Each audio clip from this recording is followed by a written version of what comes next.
if electrical power is not available. The manual filling procedure must be used. To fill the water system, open the servicing panel. Connect the fill hose to the port. Turn the control handle counterclockwise to the fill position and pull out on the handle.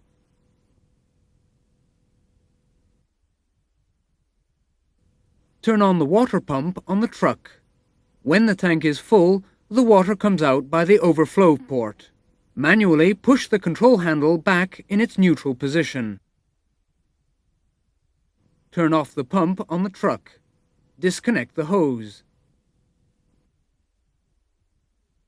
Before closing the door, clean and dry the service panel and check for leaks.